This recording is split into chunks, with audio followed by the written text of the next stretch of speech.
ಮದ್ದೂರಿನಲ್ಲಿ ಗಣೇಶೋತ್ಸವ ಗಲಾಟೆಯಿಂದ ಕೇಸರಿ ಕಿಚ್ಚು ಹೆಚ್ಚಾಗ್ಬಿಟ್ಟಿದೆ. ಗಲಾಟೆಗೆ ಕುಮ್ಮಕ್ಕು ಕೊಟ್ಟವರ ವಿರುದ್ಧ ಕ್ರಮ ಆಗುತ್ತೆ, ಬೇಲ್ ಸಿಗದಂತೆ ಸೆಕ್ಷನ್ ಹಾಕಿ ಜೇಸಿಗೆ ಒಪ್ಪಿಸ್ತೀವಿ ಅನ್ನುವಂತಹ ಭರವಸೆಯನ್ನ ಮಂಡ್ಯ ಎಸ್ಪಿ ಮಲ್ಲಿಕಾರ್ಜುನ ಬಾಲದಂಡಿ ನೀಡಿದ್ದಾರೆ. ದೊಡ್ಡ ಮಟ್ಟದ ಪ್ರತಿಭಟನೆ ಹೋರಾಟಗಳೆಲ್ಲ ಆದಂತಹ ನಂತರದಲ್ಲಿ ಎಸ್ಪಿ ಕೊಡ್ತಾ ಇರುವಂತಹ ಪ್ರತಿಕ್ರಿಯೆ ಇದು. ಈಗಾಗಲೇ ಪ್ರಮುಖ ಆರೋಪಿಗಳನ್ನ ಪ್ರಕರಣಕ್ಕೆ ಸಂಬಂಧಪಟ್ಟ ಹಾಗೆ ಬಂಧನ ಮಾಡಿದ್ದೀವಿ, ಇನ್ನೂ ಹಲವು ಆರೋಪಿಗಳನ್ನ ಬಂಧಿಸ್ತೀವಿ, ನಮಗ್ ಸಹಕಾರವನ್ನ ಕೊಡಿ ಅಂತ ಹೇಳಿ ಎಸ್ಪಿ ಮಲ್ಲಿಕಾರ್ಜುನ ಬಾಲದಂಡಿ ಮನವಿಯನ್ನ ಮಾಡಿಕೊಂಡಿದ್ದಾರೆ. ದೊಡ್ಡ ಮಟ್ಟದಲ್ಲಿ ಪ್ರತಿಭಟನೆ ಆಯಿತು. ಇವತ್ತು ಬೆಳಗ್ಗಿನಿಂದಾನು ಯಾರು ಕಲ್ಲು ತೂರಾಟವನ್ನ ಖಂಡಿಸಿ ಪ್ರತಿಭಟನೆಗಳಿದ್ರು ಅವರ ಮೇಲೇನೆ 3-4 ಬಾರಿ ಲಾಠಿ ಚಾರ್ಜ್ ಕೂಡ ಆಯಿತು. ಇಷ್ಟೆಲ್ಲ ಆದ ನಂತರದಲ್ಲಿ ಪ್ರತಿಭಟನೆಯ ಕಿಚ್ಚು ಆರೋದಿಲ್ಲ ಅನ್ನೋದು ಗೊತ್ತಾಗ್ತಾ ಇದ್ದ ಹಾಗೆ ಎಸ್ಪಿ ಸಹಕಾರಕ್ಕಾಗಿ ಮನವಿ ಮಾಡಿಕೊಂಡಿದ್ದಾರೆ.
ಎಸ್ಪಿ ಮಲ್ಲಿಕಾರ್ಜುನ ಬಾಲದಂಡಿ ದೊಡ್ಡ ಮಟ್ಟದಲ್ಲಿ ಪ್ರತಿಭಟನೆಗಳು ನಡೆದಂತಹ ನಂತರದಲ್ಲಿ ಮನವಿಯನ್ನ ಮಾಡಿಕೊಂಡಿದ್ದಾರೆ.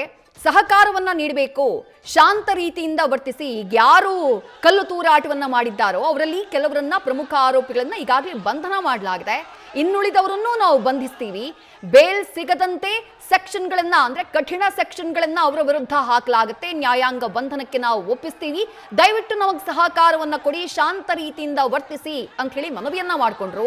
ಆ ನಂತರದಲ್ಲಿ ಬಿಜೆಪಿ ಹಾಗೆ ಜೆಡಿಎಸ್ನ ಕಾರ್ಯಕರ್ತರು ಹಾಗೆ ಹಿಂದೂ ಪರ ಸಂಘಟನೆಗಳ ಕಾರ್ಯಕರ್ತರು, ವಿಎಚ್ಪಿಯ ಕಾರ್ಯಕರ್ತರು ಸದ್ಯಕ್ಕೆ ತಮ್ಮ ಪ್ರತಿಭಟನೆಗೆ ತಾತ್ಕಾಲಿಕವಾಗಿ ವಿರಾಮವನ್ನ ನೀಡಿದ್ದಾರೆ ಅನ್ನೋದು ಮದ್ದೂರಿನಿಂದ ಲಭ್ಯವಾಗ್ತಾ ಇರುವಂತಹ ಮಾಹಿತಿ. ಪೊಲೀಸರು ಭರವಸೆ ಕ್ರಮ ಕೈಗೊಳ್ಳುವ ಭರವಸೆಯನ್ನ ಕೊಟ್ಟಂತಹ ನಂತರದಲ್ಲಿ ಸದ್ಯಕ್ಕೆ ಮದ್ದೂರಿನಲ್ಲಿ ವಾತಾವರಣ ಸಹಜ ಸ್ಥಿತಿಗೆ ಮರಳ್ತಾ ಇದೆ. ಬೂದಿ ಮುಚ್ಚಿದ ಕೆಂಡದಂತಹ ಎನ್ವಿರಾನ್ಮೆಂಟ್ ಈಗಲೂ ಕೂಡ ಇದೆ. ನಾಳೆ ಮದ್ದೂರು ಬಂದ್ಗೆ ಕರೆಯನ್ನ ಕೊಡಲಾಗಿದೆ. ಸ್ವಯಂ ಪ್ರೇರಿತವಾಗಿ ಬಾಗಿಲನ್ನ ಮುಚ್ಚುವಂತೆ ವರ್ತಕರಲ್ಲಿ ಸಂಘಟನೆಯವರು ಮನವಿಯನ್ನ ಮಾಡಿಕೊಂಡಿದ್ದಾರೆ.